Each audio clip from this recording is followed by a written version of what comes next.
ನಮಃ ಶಿವಾಯ. ಓಂ ನಮೋ ನಾರಾಯಣಾಯ. ಎಲ್ಲರಿಗೂ ನಮಸ್ಕಾರ. ಕಾರ್ತಿಕ ಪುರಾಣ 4ನೇ ಅಧ್ಯಾಯಕ್ಕೆ ಸ್ವಾಗತ. ಈ ಕಾರ್ತಿಕ ಮಾಸದಲ್ಲಿ ಶ್ರೀ ಮಹಾವಿಷ್ಣುವನ್ನು ತಾವರೆ ಹೂವುಗಳಿಂದ ಪೂಜಿಸಬೇಕು. ಈ ರೀತಿ ಮಾಡಿದರೆ ಮಹಾಲಕ್ಷ್ಮಿ ಸಂತೋಷಿಸಿ ನಿಮ್ಮ ಮನೆಯಲ್ಲಿ ಸಿರಿಯನ್ನು ಸುರಿಸುತ್ತಾಳೆ. ತುಳಸಿ, ಬಿಲ್ವಪತ್ರೆ ಅಥವಾ ಜಾಜಿ ಮಲ್ಲಿಗೆಯಿಂದ ಮಹಾವಿಷ್ಣುವನ್ನು ಈ ತಿಂಗಳಿನಲ್ಲಿ ಪೂಜಿಸಿದರೆ ಮೋಕ್ಷ ಪಡೆಯಬಹುದು. ಈ ಕಾರ್ತಿಕ ಮಾಸದಲ್ಲಿ ಬೆಟ್ಟದ ನೆಲ್ಲಿಕಾಯಿ ದೀಪವನ್ನು ಹಚ್ಚಿದರು ಅಥವಾ ಬೆಟ್ಟದ ನೆಲ್ಲಿಕಾಯಿ ಗಿಡವನ್ನು ಪೂಜಿಸಿದರೂ ಅವರನ್ನು ಯಮ ಕೂಡ ಪೀಡಿಸುವುದಿಲ್ಲ ಎಂದು ಕಾರ್ತಿಕ ಪುರಾಣ ಹೇಳುತ್ತಿದೆ. ಈ ತಿಂಗಳಿನಲ್ಲಿ ಹಣ್ಣುಗಳನ್ನು ದಾನ ಮಾಡುವವರ ಪಾಪಗಳು ನಿವಾರಣೆಯಾಗುತ್ತದೆ. ಈ ತಿಂಗಳಿನಲ್ಲಿ ತುಳಸಿ ದಳಗಳಿಂದ ಯಾರು ಸಾಲಗ್ರಾಮವನ್ನು ಪೂಜಿಸುತ್ತಾರೋ ಅವರ ಜೀವನ ಧನ್ಯವಾಗುತ್ತದೆ. ಈ ತಿಂಗಳಿನಲ್ಲಿ ಬೆಟ್ಟದ ನೆಲ್ಲಿಕಾಯಿ ಗಿಡದ ಕೆಳಗೆ ಕುಳಿತುಕೊಂಡು ವನಭೋಜನ ಮಾಡಿದರೆ ಅವರ ಪಾಪಗಳೆಲ್ಲವೂ ಪಾತಾಳಕ್ಕೆ ಹೊರಟು ಹೋಗುತ್ತದೆ. ಬೆಟ್ಟದ ನೆಲ್ಲಿಕಾಯಿ ಗಿಡದ ಕೆಳಗಡೆ ಸಾಲಗ್ರಾಮವನ್ನು ಇಟ್ಟು ಪೂಜಿಸಿದರೆ ಅವರು ಮಹಾವಿಷ್ಣುವಿಗೆ ಸಮಾನವಾಗುತ್ತಾರಂತೆ. ಈ ತಿಂಗಳಿನಲ್ಲಿ ಮಾವಿನ ಎಲೆ ತೋರಣವನ್ನು ಮಹಾವಿಷ್ಣು ಆಲಯದಲ್ಲಿ ಕಟ್ಟಿದರೆ ಅವರು ಪರಮ ಪಾವನವಾಗುತ್ತಾರೆ. ಈ ಕಾರ್ತಿಕ ಮಾಸದಲ್ಲಿ ಮಹಾವಿಷ್ಣುವಿಗೆ ಸಾಷ್ಟಾಂಗ ನಮಸ್ಕಾರ ಮಾಡಿದವರು ಅಶ್ವಮೇಧ ಯಾಗ ಮಾಡಿದ ಫಲ ಪಡೆಯುತ್ತಾರೆ. ಈ ತಿಂಗಳಿನಲ್ಲಿ ಮಹಾವಿಷ್ಣುವಿಗೆ ಜಪ, ತಪ, ಹೋಮ, ಪೂಜೆ ಮಾಡುವವರು ಅವರ ಪಿತೃದೇವತೆಗಳ ಸಮೇತ ವೈಕುಂಠ ಲೋಕಕ್ಕೆ ಹೋಗುತ್ತಾರೆ. ಈ ತಿಂಗಳಿನಲ್ಲಿ ಚಳಿಗೆ ನಡುಗುವವರಿಗೆ ಬಟ್ಟೆ ದಾನ ಮಾಡಿದರೆ ಸದ್ಗತಿ ಪ್ರಾಪ್ತಿಯಾಗುತ್ತದೆ. ಈ ಕಾರ್ತಿಕ ಮಾಸದಲ್ಲಿ ಶಿವನನ್ನು ಎಕ್ಕದ ಹೂವುಗಳಿಂದ ಪೂಜಿಸಿದರೆ ಪೂರ್ಣ ಆಯಸ್ಸು ಪ್ರಾಪ್ತಿಯಾಗಿ ಕೊನೆಗೆ ಶಿವಲೋಕ ಪಡೆಯುತ್ತಾರೆ. ಈ ತಿಂಗಳಿನಲ್ಲಿ ನದಿ ಸ್ನಾನ, ದೀಪಾರಾಧನೆ, ವನಭೋಜನ, ದೇವತಾರಾಧನೆ ಮಾಡುವುದರಿಂದ ಅನಂತ ಪುಣ್ಯಫಲ ಪ್ರಾಪ್ತಿಯಾಗುತ್ತದೆ. ಆ ರೀತಿ ಮಾಡದವರು ಮೋಕ್ಷ ಪಡೆಯದೆ ಪುನಃ ಪುನಃ ಜನ್ಮ ಪಡೆಯುತ್ತಲೇ ಇರುತ್ತಾರೆ. ಈ ತಿಂಗಳು ಪೂರ್ತಿ ಆಧ್ಯಾತ್ಮಿಕ ಭಾವನೆಯಿಂದ ಭಜನೆಗಳು, ಕೀರ್ತನೆಗಳು, ನಾಟ್ಯಗಳು, ಹರಿಹರ ಕಥೆಗಳು ಮುಂತಾದವುಗಳನ್ನು ಹೇಳಿದರು, ಮಾಡಿದರು, ನೋಡಿದರು ಪೂರ್ವ ಜನ್ಮದ ಪಾಪಗಳು ನಿವಾರಣೆಯಾಗಿ ಹರಿ ಅಥವಾ ಹರನ ಸನ್ನಿಧಿ ಪಡೆಯುತ್ತಾರೆ. ಅನ್ನದಾನ, ಎಳ್ಳುದಾನ, ನದಿ ಸ್ನಾನ, ಪುರಾಣ ಕಥೆ ಕೇಳುವುದು, ಬ್ರಾಹ್ಮಣರ ಜೊತೆ ಕುಳಿತುಕೊಂಡು ಊಟ ಮಾಡುವುದು ಶ್ರೀ ಮಹಾವಿಷ್ಣುವಿಗೆ ಹತ್ತಿರವಾಗಿಸುತ್ತದೆ. ಈ ತಿಂಗಳಿನಲ್ಲಿ ಕಾರ್ತಿಕ ನೋಮು ಮಾಡುವುದಾಗಿ ಸಂಕಲ್ಪ ಮಾಡಿಕೊಳ್ಳಬೇಕು. ಅಂದರೆ ಈ ತಿಂಗಳಿನಲ್ಲಿ ಬರುವ 3ನೇ ಸೋಮವಾರ ಅಥವಾ ಹುಣ್ಣಿಮೆಯಂದು ಹರಿಹರರ ಪೂಜೆಗಳು, ಅನ್ನದಾನ, ವಸ್ತ್ರದಾನ ಮುಂತಾದವುಗಳನ್ನು ಮಾಡಿದರೆ ತುಂಬಾ ಒಳ್ಳೆಯದು. ಇದು ನಿಮ್ಮ ನಿಮ್ಮ ವಂಶಾಚಾರಕ್ಕೆ ಅನ್ವಯಿಸುತ್ತದೆ. ಶಕ್ತಿ ಇದ್ದು ಕೂಡ ಇದನ್ನು ಮಾಡದವರು 100 ಜನ್ಮಗಳ ಕಾಲ ನಾಯಿಯಂತೆ ಜನಿಸುತ್ತಾರೆ.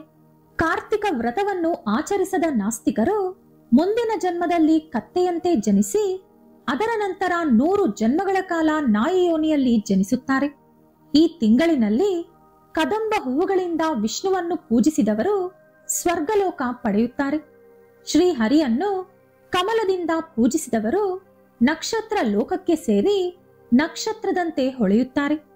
ಅಗಸೆ ಹೂವುಗಳಿಂದ ವಿಷ್ಣುವನ್ನು ಪೂಜಿಸಿದರೆ ಅಮರಲೋಕ ಪ್ರಾಪ್ತಿಯಾಗುತ್ತದೆ. ವೃದ್ಧರು, ರೋಗಪೀಡಿತರು, ಶಕ್ತಿ ಇಲ್ಲದವರು ಈ ಕಾರ್ತಿಕ ಮಾಸದಲ್ಲಿ ಭಾನುವಾರ ಅಥವಾ ಶುಕ್ಲ ಪಾಡ್ಯಮಿಯಂದು ಅಥವಾ ಹುಣ್ಣಿಮೆಯಂದು ಅಥವಾ ಅಮಾವಾಸ್ಯೆಯಂದು ಪ್ರಾತಃ ಕಾಲದಲ್ಲಿ ಸ್ನಾನ ಮಾಡಿದರೆ ಈ ಇಡೀ ಕಾರ್ತಿಕ ಮಾಸ ಸ್ನಾನ ಮಾಡಿದಷ್ಟು ಪುಣ್ಯ ಪಡೆದುಕೊಳ್ಳುತ್ತಾರೆ. ಅದು ಕೂಡ ಮಾಡದವರು ಕಾರ್ತಿಕ ಮಾಸದಲ್ಲಿ ಪ್ರತಿದಿನ ಒಂದೊಂದು ಕಾರ್ತಿಕ ಪುರಾಣದ ಅಧ್ಯಾಯ ಕೇಳಿದರೂ ಕೂಡ ಸ್ನಾನದ ಫಲವನ್ನು ಪಡೆಯಬಹುದು. ಈ ನಿಯಮಗಳು ಕೇವಲ ವೃದ್ಧರು, ರೋಗಪೀಡಿತರು ಹಾಗೂ ಶಕ್ತಿ ಇಲ್ಲದವರಿಗೆ ಮಾತ್ರ ಅನ್ವಯಿಸುತ್ತದೆ. ಶಕ್ತಿ ಇದ್ದು ಕೂಡ ವ್ರತ ಮಾಡದವರು ಚಂಡಾಲ ಯೋನಿಯಲ್ಲಿ ಜನಿಸುತ್ತಾರೆ. ಬೇರೆಯವರು ಹಚ್ಚುವ ದೀಪಗಳನ್ನು ನೋಡಿದರು, ಅವರು ಮಾಡುವ ಪೂಜೆಗೆ ಸಹಕರಿಸಿದರೂ ಕೂಡ ಸ್ವರ್ಗ ಪಡೆಯುತ್ತಾರೆ. ಈ ಕಾರ್ತಿಕ ಮಾಸದಲ್ಲಿ ಹರಿಹರರನ್ನು ಪೂಜಿಸದೆ, ಕೀರ್ತಿಸದೆ, ಅವರ ಭಜನೆ ಮಾಡದೆ ನಮಗೆ ಸಂಬಂಧವೇ ಇಲ್ಲ ಎಂಬಂತೆ ಇರುವವರು 7 ಜನ್ಮಗಳ ಕಾಲ ನರಿಯಂತೆ ಜನಿಸುತ್ತಾರೆ. ಹಾಗಾಗಿ ಈ ಕಾರ್ತಿಕ ಮಾಸವೆಲ್ಲ ಶಿವ ಮತ್ತು ವಿಷ್ಣುವನ್ನು ಪೂಜಿಸಬೇಕು. ವಸಿಷ್ಠ ಮಹರ್ಷಿ ಹೇಳಿದ ಮಾತೆಲ್ಲವೂ ಕೇಳಿದ ಜನಕ ಮಹಾರಾಜ ಈ ರೀತಿ ಕೇಳಿದರು.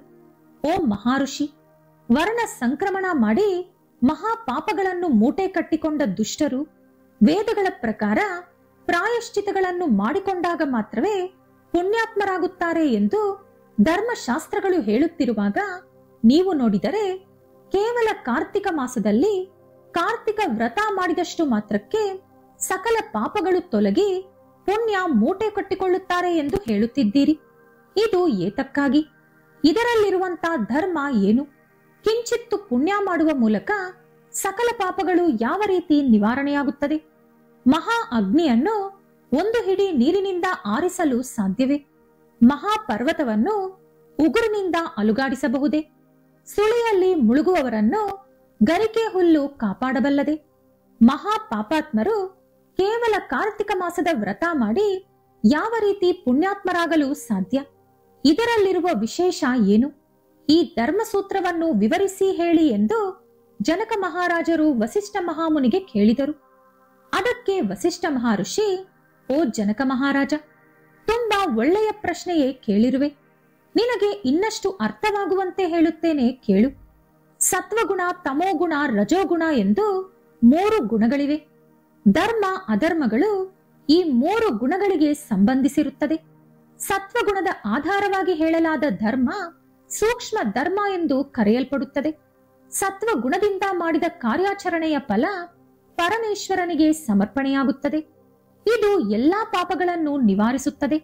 ಸಾತ್ವಿಕ ಧರ್ಮದ ವಿಶಿಷ್ಟತೆಗೆ ಒಂದು ಉದಾಹರಣೆ ಕೊಡುತ್ತೇನೆ ಕೇಳು. ತಾಮ್ರಭರಣಿ ಎಂಬ ಸಾಗರ ಸಂಗಮವಾಗುವ ಪ್ರದೇಶದಲ್ಲಿ ನದಿಯೊಳಗೆ ಮುತ್ತಿನ ಚಿಪ್ಪುಗಳು ಸ್ವಾತಿ ಮಳೆ ಬೀಳುವಾಗ ತೆರೆದುಕೊಂಡು ಅದರೊಳಗೆ ಬಿದ್ದ ಹನಿಗಳು ಮುತ್ತುಗಳಾಗುತ್ತದೆ. ಗಂಗಾ, ಕೃಷ್ಣ, ಗೋದಾವರಿ ನದಿಗಳಲ್ಲಿ ಪುಷ್ಕರಗಳ ಸಮಯದಲ್ಲಿ ಮಾಡುವಂತ ದಾನ ಅತೀ ಚಿಕ್ಕದಾದರೂ ಆ ನದಿಗಳ ಪ್ರಾಮುಖ್ಯತೆ ಹಾಗೂ ಪುಣ್ಯದಿಂದ ವಿಶೇಷ ಫಲ ಕೊಡುತ್ತದೆ. ಆ ಪುಣ್ಯವು ಅನಂತವಾದುದು ಎಂದು ಧರ್ಮಶಾಸ್ತ್ರಗಳು ಹೇಳಿವೆ. ರಾಜಸ ಧರ್ಮದ ಬಗ್ಗೆ ಹೇಳುತ್ತೇನೆ ಕೇಳು. ಫಲವನ್ನು ಆಶಿಸಿ ಮಾಡುವ ಧರ್ಮ ಕಾರ್ಯಗಳು, ಶಾಸ್ತ್ರವಿಧಿಗಳು ಜನ್ಮ ಜನ್ಮಗಳವರೆಗೂ ಹಿಂಬಾಲಿಸುತ್ತಾ ಕಷ್ಟ ಸುಖಗಳಿಗೆ ಕಾರಣವಾಗುತ್ತದೆ. ತಾಮಸ ಧರ್ಮವು ಆಡಂಬರಕ್ಕಾಗಿ ಅಥವಾ ಲಾಭಕ್ಕಾಗಿ ಭಕ್ತಿ ಇಲ್ಲದೆ ಭಯವಿಲ್ಲದೆ ಮಾಡುವ ಕೆಲಸಗಳು ಅಶುಭ ಫಲ ಉಂಟು ಮಾಡುವ ಮೂಲಕ ನೀಚ ಜನ್ಮಗಳು ಪಡೆಯುವಂತೆ ಮಾಡುತ್ತದೆ. ಒಂದು ಚಿಕ್ಕ ಬೆಂಕಿ ಕಣ ಇಡೀ ಕಾಡನ್ನೇ ಸುಟ್ಟು ಬೂದಿಯಾಗಿಸುವಂತೆ ಪುಣ್ಯ ಕಾರ್ಯವು ತಿಳಿದು ಮಾಡಿದರೂ ತಿಳಿಯದೆ ಮಾಡಿದರೂ ಪಾಪಗಳು ಮಾತ್ರ ನಾಶವಾಗುತ್ತದೆ. ಇದಕ್ಕೆ ಉದಾಹರಣೆಯಾಗಿ ಒಂದು ಚಿಕ್ಕ ಕತೆ ಹೇಳುತ್ತೇನೆ ಕೇಳು. ಕನ್ಯಾಕುಪ್ತ ಕ್ಷೇತ್ರದಲ್ಲಿ ಸತ್ಯವ್ರತ ಎಂಬ ಒಬ್ಬ ಬ್ರಾಹ್ಮಣ ಇದ್ದ. ಆತನ ಹೆಂಡತಿ ಹೈಮಾವತಿ. ಆ ದಂಪತಿಗಳಿಗೆ ಎಷ್ಟೋ ವರ್ಷಗಳ ನಂತರ ಒಬ್ಬ ಮಗ ಜನಿಸಿದ. ಅವನಿಗೆ ಅಜಾಮಿಲ ಎಂದು ಹೆಸರಿಟ್ಟು ತುಂಬಾ ಮುದ್ದಾಗಿ ಬೆಳೆಸಿದರು.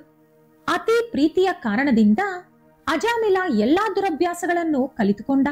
ಒಂದು ನೀಚ ಕುಲದ ವಿಧವೆಯ ಜೊತೆ ಸಂಬಂಧ ಇಟ್ಟುಕೊಂಡು ಅವಳನ್ನೇ ಮದುವೆಯಾಗಿ ತಂದೆ ತಾಯಿಯನ್ನು ಬಿಟ್ಟು ಅವಳ ಮನೆಯಲ್ಲೇ ವಾಸವಿದ್ದ. ಅವಳ ಕಾರಣದಿಂದ ಮದ್ಯಪಾನ ಹಾಗೂ ಮಾಂಸಾಹಾರ ಕೂಡ ಕಲಿತುಕೊಂಡ. ಪ್ರಾಣಿ ಪಕ್ಷಿಗಳನ್ನು ಬೇಟೆಯಾಡುತ್ತಾ ಜೀವನ ಮಾಡುತ್ತಿದ್ದ. ಒಂದು ದಿನ ಅವನ ಹೆಂಡತಿ ಹಣ್ಣುಗಳನ್ನು ಕೀಳಲು ಮರ ಹತ್ತಿದಾಗ ಕೊಂಬೆ ಮುರಿದು ಅಲ್ಲಿಂದ ಕೆಳಗೆ ಬಿದ್ದು ಸತ್ತು ಹೋದಳು. ಆ ಹೆಣ್ಣಿಗೆ ಮೊದಲ ಗಂಡನ ಮುಖಾಂತರ ವಯಸ್ಸಿಗೆ ಬಂದಿದ್ದ ಒಬ್ಬಳು ಮಗಳಿದ್ದಳು. ಅಜಾಮಿಲನ ಕಾಮ ಬುದ್ಧಿಯಿಂದಾಗಿ ಆ ಹುಡುಗಿಯ ಜೊತೆಯೂ ಸಂಬಂಧ ಇಟ್ಟುಕೊಂಡು ಸಂಸಾರ ಮಾಡಿದ. ಅವರಿಬ್ಬರಿಗೂ ಮಕ್ಕಳು ಕೂಡ ಹುಟ್ಟಿದರು. ಆದರೆ ಅವರೆಲ್ಲರೂ ಹುಟ್ಟಿದ ತಕ್ಷಣವೇ ಸತ್ತು ಹೋಗುತ್ತಿದ್ದರು. ಆದರೆ ಒಬ್ಬ ಮಗ ಮಾತ್ರ ಸಾಯದೆ ಬದುಕಿದ್ದ. ಆ ಮಗುವಿಗೆ ಅಜಾಮಿಲ ನಾರಾಯಣ ಎಂದು ಹೆಸರಿಟ್ಟು ತುಂಬಾ ಮುದ್ದಾಗಿ ಬೆಳೆಸಿದ. ಕಾಲ ಕಳೆದು ವೃದ್ಧಾಪ್ಯ ಬಂದು ಅಜಾಮಿಲನಿಗೆ ಮೃತ್ಯು ಹತ್ತಿರವಾಯಿತು. ಅವನ ಪ್ರಾಣವನ್ನು ತೆಗೆದುಕೊಂಡು ಹೋಗಲು ಬಂದ ಯಮದೂತರನ್ನು ನೋಡಿ ಭಯದಿಂದ, ನಾರಾಯಣ ನಾರಾಯಣ, ಯಾರು ನನ್ನನ್ನು ಕರೆದುಕೊಂಡು ಹೋಗಲು ಬಂದಿದ್ದಾರೆ, ಬೇಗನೆ ಬಂದು ನನ್ನನ್ನು ಕಾಪಾಡು ಎಂದು ಮಗನನ್ನು ಕರೆದ. ಅಂತ್ಯಕಾಲದಲ್ಲಿ ವಿಷ್ಣು ನಾಮಸ್ಮರಣೆ ಮಾಡಿದ ಕಾರಣ ವಿಷ್ಣು ದೂತರು ಅಲ್ಲಿಗೆ ಬಂದು ಅಜಾಮಿಲನನ್ನು ಅವರ ವಿಮಾನದಲ್ಲಿ ಕೂರಿಸಿಕೊಳ್ಳಲು ಸಿದ್ಧವಾದರು. ಈ ಆಕಸ್ಮಿಕ ಸಂಘಟನೆಯನ್ನು ನೋಡಿ ಏನೂ ಅರ್ಥವಾಗದೆ ಯಮದೂತರು, ಓ ವಿಷ್ಣುದೂತರೆ, ಇವನು ತುಂಬಾ ನೀಚ, ಇವನಂತಹ ದುಷ್ಟ ಮತ್ತೊಬ್ಬರಿಲ್ಲ, ಮನುಷ್ಯರ ಪಾಪ ಪುಣ್ಯಗಳಿಗೆ ಸೂರ್ಯ ಚಂದ್ರರು, ಅಷ್ಟ ದಿಕ್ಕುಗಳು, ವಾಯು ಹಾಗೂ ಗೋವುಗಳು ಸಾಕ್ಷಿ ಇರುತ್ತದೆ. ಅವರ ಸಾಕ್ಷಿಗಳ ಆಧಾರದ ಮೇಲೆ ಚಿತ್ರಗುಪ್ತರ ಕೈಯಲ್ಲಿ ಯಮದೇವರು ಪುಸ್ತಕವನ್ನು ಬರೆಸಿ ಆಯಸ್ಸು ಮುಗಿದ ನಂತರ ಅವರವರ ಪಾಪ ಕರ್ಮಗಳನ್ನು ಅನುಸರಿಸಿ ದಂಡನೆ ಕೊಡಲು ಯಮಲೋಕಕ್ಕೆ ಕರೆದುಕೊಂಡು ಹೋಗುವುದಕ್ಕಾಗಿ ನಮ್ಮನ್ನು ಕಳಿಸುತ್ತಾರೆ. ಆ ಲೆಕ್ಕದ ಪ್ರಕಾರ ಪರಮ ನೀಚನಂತೆ ಬದುಕಿದ ಅಜಾಮಿಲನನ್ನು ಯಮದಂಡನೆ ಕೊಡಲು ನಮ್ಮ ಲೋಕಕ್ಕೆ ಕರೆದುಕೊಂಡು ಹೋಗಲು ಯಮದೇವರ ಆಜ್ಞಾನುಸಾರ ಇಲ್ಲಿಗೆ ಬಂದಿದ್ದೇವೆ. ಈ ಪಾಪಿಯನ್ನು ಯಾವ ಕಾರಣದಿಂದ ನೀವು ಕರೆದುಕೊಂಡು ಹೋಗುತ್ತಿದ್ದೀರಿ ಎಂದು ಯಮದೂತರು ಕೇಳಿದರು. ಅದಕ್ಕೆ ವಿಷ್ಣುದೂತರು, ಓ ಯಮದೂತರೇ, ವಿಷ್ಣು ನಾಮಸ್ಮರಣೆಯು ಎಂತಹ ದುಷ್ಟನನ್ನು ಕೂಡ ವಿಷ್ಣು ಸನ್ನಿಧಿಗೆ ಹತ್ತಿರವಾಗಿಸುತ್ತದೆ. ಆದ್ದರಿಂದ ಇವನ ಪಾಪಗಳೆಲ್ಲವೂ ಹೊರಟು ಹೋಯಿತು. ಅಂತ್ಯಕಾಲದಲ್ಲಿ ಹರಿನಾಮಸ್ಮರಣೆ ಮಾಡಿದ್ದರಿಂದ ಇವನನ್ನು ಕರೆದುಕೊಂಡು ಹೋಗಲು ನಾವು ಬಂದಿದ್ದೇವೆ ಎಂದು ಹೇಳಿ ಅಜಾಮಿಲನನ್ನು ಕೂರಿಸಿಕೊಂಡು ವಿಷ್ಣು ಲೋಕಕ್ಕೆ ಹೊರಟು ಹೋದರು. ಪರಮ ದುಷ್ಟ, ಕ್ರೂರಿ, ಮಹಾಪಾಪಿಯಾದ ನನಗೆ ವೈಕುಂಠ ಲೋಕ ಬರಲು ಕಾರಣ ಹರಿನಾಮಸ್ಮರಣೆ ಎಂದು ತಿಳಿದುಕೊಂಡು ಅವನು ಮಾಡಿದ ತಪ್ಪುಗಳಿಗೆ ಪಶ್ಚಾತ್ತಾಪ ಪಡುತ್ತಾ ಹರಿನಾಮಸ್ಮರಣೆ ಮಾಡುತ್ತಾ ವೈಕುಂಠ ಲೋಕಕ್ಕೆ ಹೋದ ಅಜಾಮಿಲ. ರಾಜ ಜನಕ, ಅಂತ್ಯಕಾಲದಲ್ಲಿ ಹರಿಯನ್ನು ಸ್ಮರಿಸುವುದರಿಂದ ಅಷ್ಟೊಂದು ಪುಣ್ಯ ಬರುತ್ತದೆ ಅಂದರೆ ಇನ್ನು ಕಾರ್ತಿಕ ವ್ರತ ಮಾಡಿದರೆ ಇನ್ನೆಷ್ಟು ಪುಣ್ಯ ಬರುತ್ತದೆ ಎಂದು ನೀನೇ ಯೋಚಿಸು ಅಂದರು ವಸಿಷ್ಠ ಮುನಿ. ಇಲ್ಲಿಗೆ ಕಾರ್ತಿಕ ಪುರಾಣ 4ನೇ ಅಧ್ಯಾಯ ಸಮಾಪ್ತಿ. ನಾಳೆ ಕಾರ್ತಿಕ ಪುರಾಣ 5ನೇ ಅಧ್ಯಾಯದಲ್ಲಿ ಪುನಃ ಭೇಟಿಯಾಗೋಣ. ಈ ವಿಡಿಯೋ ಇಷ್ಟ ಆದ್ರೆ ಲೈಕ್ ಮಾಡಿ, ಶೇರ್ ಮಾಡಿ. ಇಂತಹ ಹೆಚ್ಚಿನ ಉತ್ತಮ ಕಥೆಗಳಿಗಾಗಿ ತಪ್ಪದೆ ನಮ್ಮ ಚಾನೆಲ್ ಅನ್ನು ಸಬ್ಸ್ಕ್ರೈಬ್ ಮಾಡ್ಕೊಳ್ಳಿ. ನಾಳೆ ಮತ್ತೊಂದು ವಿಡಿಯೋದೊಂದಿಗೆ ಪುನಃ ಭೇಟಿಯಾಗೋಣ. ಧನ್ಯವಾದಗಳು.